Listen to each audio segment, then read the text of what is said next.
मेटाबॉलिज्म.टीवी में आपका स्वागत है, जो मेटाबॉलिज्म और स्वास्थ्य के बारे में सही जानकारी का स्रोत है। क्या बेहतर है, फल या सब्जियां? मैं फ्रैंक सुआरेज हूं, जो मोटापे और मेटाबॉलिज्म के विशेषज्ञ हैं, और आज मैं एक सवाल का जवाब देना चाहता हूं, जो हमें अक्सर पूछा जाता है कि मैं फल को ज़्यादा क्यों नहीं सुझाता या सब्जियों को इतना क्यों सुझाता हूं। मुझे लगता है कि ये आप सभी का हक है जानना कि क्यों। डेसर्ट के अंत में मैं एक ही चीज़ में रुचि रखता हूं, स्वास्थ्य में। मैं मेटाबॉलिज्म को सुधारना चाहता हूं, क्योंकि मेटाबॉलिज्म ही ऊर्जा का उत्पादन करता है और ऊर्जा ही शरीर को स्वास्थ्य बनाए रखने की अनुमति देती है। बिना ऊर्जा के कोई स्वास्थ्य नहीं है। सभी बीमार लोग कमज़ोर होते हैं, सभी कैंसर के मरीज कमज़ोर होते हैं। ऊर्जा का स्वास्थ्य से संबंध है। जब आप एक छोटे बच्चे को देखते हैं, 5 साल 6 साल का बच्चा जो कूदता है, चलता है और थकता नहीं है, यही ऊर्जा है। हम में से कुछ लोगों को तो ये याद भी नहीं कि इतनी ऊर्जा होना कैसा होता है, और कभी कभी तो हमें ऐसे बच्चे से भी परेशानी होती है जिसके पास इतनी ऊर्जा होती है। लेकिन सच ये है कि एक समय पर हमारे पास भी इतनी ऊर्जा थी। हालांकि आज हम थोड़े मोटे महसूस कर रहे हैं, थके हुए और शरीर को खींचते हुए। इसका मतलब है कि हमारा मेटाबॉलिज्म प्रभावित हुआ है, ऊर्जा उत्पादन की क्षमता में कमी आई है। तो चलिए ये स्पष्ट करते हैं कि मैं क्यों सिफारिश करता हूं सब्जियां और फल बहुत कम। ध्यान दें, जब हम फल की बात करते हैं तो हम बात कर रहे होते हैं इस प्रकार के खाद्य पदार्थों की जो मौसमी होते हैं, जो आजकल तो हर साल के सभी मौसमों में मिल जाते हैं, क्योंकि किस्में बदलती जा रही हैं। लेकिन फल हमेशा होते थे, मौसमी फल हमेशा आते थे, अप्रैल से लेकर जून तक, जुलाई अगस्त, और वहीं खत्म हो जाता था। नहीं, यानी सर्दियों में कभी भी ऐसी चीजें नहीं होती थी। ये कुछ नियमित करने के लिए बनाया गया था। नहीं, मैं फल की ज्यादा सिफारिश नहीं करता। क्यों? क्योंकि मैं ओवरवेट, मोटे और डायबिटिक लोगों के साथ काम करता हूं, और मैं इसे अभी समझाने वाला हूं। लेकिन ये वास्तव में किसी के लिए भी अच्छा नहीं है, ना तो मोटे लोगों के लिए, ना ही ओवरवेट लोगों के लिए, और ना ही डायबिटिक लोगों के लिए। ठीक है? यह इसमें उच्च फ्रुक्टोज की मात्रा है, जिसे मैं अब खुद समझाने वाला हूं। हाँ, मैं सब्जियों की बहुत सिफारिश करता हूं। ये चमत्कारिक है। जब मैं किसी व्यक्ति के शरीर को सुधारना चाहता हूं, जब मैं किसी ऐसे व्यक्ति से मिलता हूं जो बहुत खराब स्थिति में है, जिसके पास ऑटोइम्यून समस्याएं हैं, डिप्रेशन है, अच्छी नींद नहीं आती, कैंसर है, ऐसी कोई भी चीज़, मैं उसे सब्जियों के जूस की सिफारिश करूंगा। लेकिन ये सब्जियों के जूस के साथ होना चाहिए,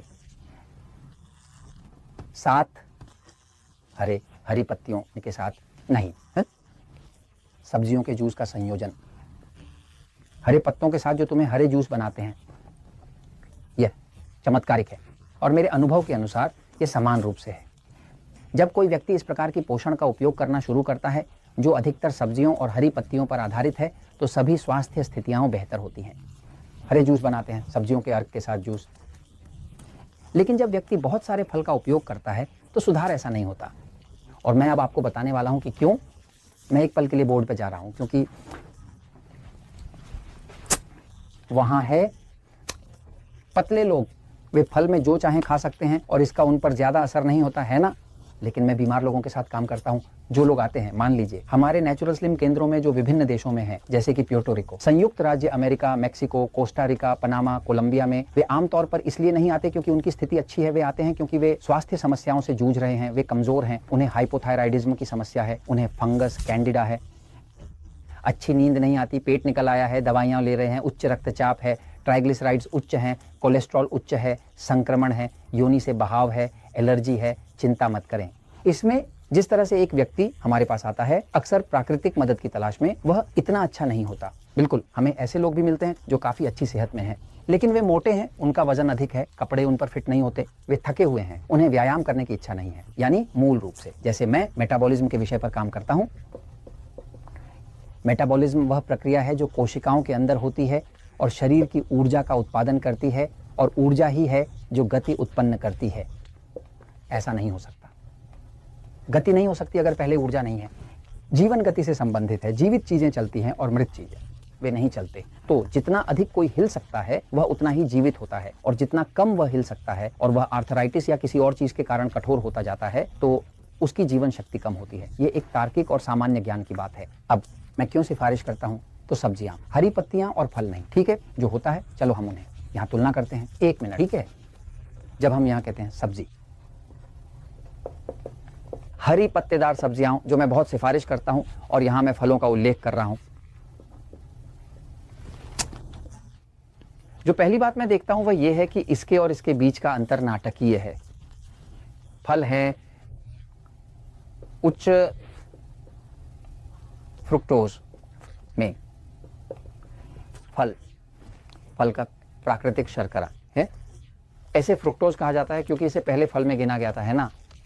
अब सब्जियां कम हो गई हैं, फ्रुक्टोज में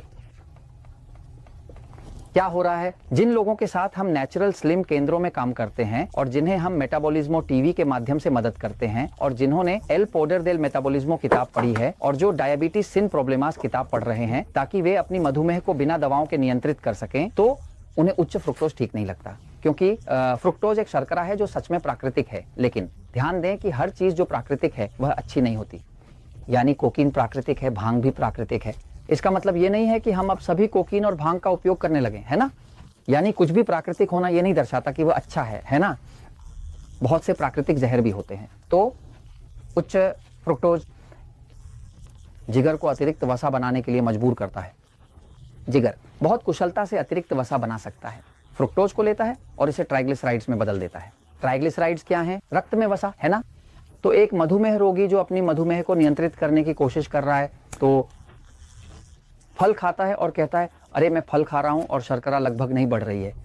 बिल्कुल ये नहीं बढ़ता, क्योंकि फ्रुक्टोज केवल जिगर में ही प्रबंधित होता है, यानी ये सीधे रक्त में नहीं जाता जैसे अन्य स्टार्च, चावल, रोटी जो आप खाते हैं, है ना। लेकिन एक समस्या है जो तुम्हें वसा बनाना जारी रखता है, और जितनी अधिक वसा जिगर उस फ्रुक्टोज के साथ बनाता है उतनी ही अधिक इंसुलिन के प्रति प्रतिरोध बढ़ता है, और अब हर बार अधिक दवा की आवश्यकता होती है और ग्लूकोज हर बार अधिक बढ़ता है। तो कोई रास्ता नहीं है।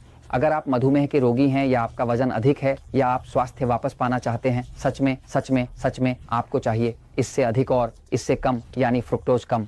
इसमें फ्रुक्टोज की मात्रा बहुत अधिक है। सच है कि इसमें विटामिन और खनिज होते हैं, लेकिन इसमें जो अधिक फ्रुक्टोज है, मानव शरीर को साल भर फ्रुक्टोज खाने के लिए डिजाइन नहीं किया गया है। क्योंकि देखिए, प्रकृति ने जैसे इसे बनाया है, ये कुछ महीनों के लिए था और फिर गायब हो जाता था, यानी हम इस पर निर्भर नहीं रह सकते थे। सब्जियों के रस के साथ अंतर ये है, और हरी पत्तियां, है ना, ये फ्रुक्टोज में कम होते हैं। जब मेरे पास कोई ऐसा व्यक्ति होता है जो खराब स्थिति में है, खासकर अगर उसका तंत्रिका तंत्र उत्तेजित है, जिसे सोने, आराम करने, कैंसर को नियंत्रित करने की आवश्यकता है, तो मैं उससे कहता हूं कि वह हरी पत्तेदार सब्जियों का रस बनाए। सब्जियां जैसे ऐसी होती हैं, फ्रुक्टोज में कम होती हैं, लेकिन इसमें सभी खनिज, सभी प्राकृतिक विटामिन होते हैं, और ये जैव उपलब्ध होते हैं जैसे कि यहाँ हैं। लेकिन ये इसमें फ्रुक्टोज की अधिकता की समस्या नहीं है। यानी तुम सब्जियों का रस बनाकर मोटा नहीं हो सकते। तुम सब्जियों का रस बनाकर मधुमेह को नियंत्रित नहीं कर सकते, लेकिन तुम इसे बेतरतीब कर सकते हो, समझे। वसा बनाएगा, निश्चित है। साहित्य को देखो और तुम देखोगे कि सारी फ्रुक्टोज जिगर उसे वसा में बदल देता है, बस और खत्म, ठीक है। असल में तुम एक मुर्गी या सुअर को कैसे मोटा करते हो? तो तुम उसे बहुत अधिक खिलाते हो। मक्का में क्या है? बहुत अधिक फ्रुक्टोज। वो फ्रुक्टोज मुर्गी या सुअर के शरीर में क्या करता है? तो ये वसा निकालता है, और कल तुम सुअर, चूजे या पिगलेट को खाते हो मोटा मोटी, और तुम इसे अच्छे से खाते हो। उसने ज्यादा मक्का खाया, और वह क्यों मोटा हो गया? तो वह मोटा हो गया क्योंकि उसमें बहुत अधिक फ्रुक्टोज था, बस और खत्म। और यही इसके पीछे की विज्ञान है। अब दूसरी वजह यह है कि फल और सब्जियों में एक और अंतर है, ये बहुत ऊंचा है। क्लोरोफिल, ठीक है। क्लोरोफिल को क्या देता है? क्लोरोफिल है, यह वह प्राकृतिक यौगिक है जो पौधों में होता है, जो उन्हें हरा बनाता है। यही सूरज की रोशनी को पौधे के लिए ऊर्जा में बदलता है। यानी ये वे एंटीना हैं जो सूरज की रोशनी को ऊर्जा में बदलते हैं। बिना रोशनी के जीवन नहीं है। क्लोरोफिल वह है जो पत्तियों को हरा बनाता है, और हरे रंग के खाद्य पदार्थ क्लोरोफिल से भरे होते हैं। क्या होता है? क्लोरोफिल क्या बनाता है? तो ये इतना मूल्यवान क्यों है? तो इसमें बहुत ऊर्जा है, क्योंकि देखिए कि क्लोरोफिल ऊर्जा के पौधे हैं जो सूरज को ऊर्जा में बदलते हैं। ये क्लोरोफिल में कम है। आप एक उपचार चाहते हैं, आप एक स्वास्थ्य चाहते हैं, आप अपनी ऊर्जा, अपनी सेहत को वापस पाना चाहते हैं, ज्यादा हरे खाद्य पदार्थ, क्योंकि इसमें ज्यादा क्लोरोफिल है, इसमें ज्यादा ऊर्जा है। लेकिन एक और बात है, क्लोरोफिल हरा क्यों होता है? तो क्लोरोफिल हरा है क्योंकि इसमें बहुत मैग्नीशियम होता है। ये मैग्नीशियम में थोड़ा ही कम है, मैग्नीशियम पूरे ग्रह पर सबसे कमी वाला खनिज है। इससे अधिक कोई और खनिज नहीं है और ये 300 से अधिक एंजाइमेटिक क्रियाओं में भाग लेता है। ये एंटी डिप्रेसेंट है, ये कैंसर से बचाता है, ये चमत्कारी है। और लोग मैग्नीशियम की कमी से ग्रस्त हैं क्योंकि वे सब्जियां नहीं खाते, वे हरी सब्जियां नहीं खाते, वे सलाद नहीं खाते। क्या आप समझ रहे हैं? तो क्लोरोफिल हरा है क्योंकि इसमें मैग्नीशियम होता है और मैग्नीशियम एक ऐसा खनिज है जो केवल हरी रोशनी को परावर्तित करता है। तो जब आप एक हरे जंगल को देखते हैं तो आप क्या देख रहे हैं? मैग्नीशियम। जब आप घास को देखते हैं, जब आप हरी घास को देखते हैं तो आप मैग्नीशियम को देख रहे होते हैं। तो जहां भी आप इसे देखें, अगर आप अपनी सेहत को वापस पाना चाहते हैं तो हरी सब्जियों और पत्तियों का जूस बनाएं और आप फर्क देखेंगे। इसके अलावा ये आपको मोटा नहीं करेगा, ये वसा नहीं बनेगा और इसमें प्रकृति में मौजूद सबसे अच्छा होगा। जब आप पतले हो जाएं, अगर आप कभी कभी एक फल खाना चाहते हैं और स्वस्थ हैं तो फल खा लें, लेकिन पहले अपनी सेहत को वापस पाएं। और मैं ये वास्तव में आपको बताता हूं क्योंकि सच हमेशा जीतता है।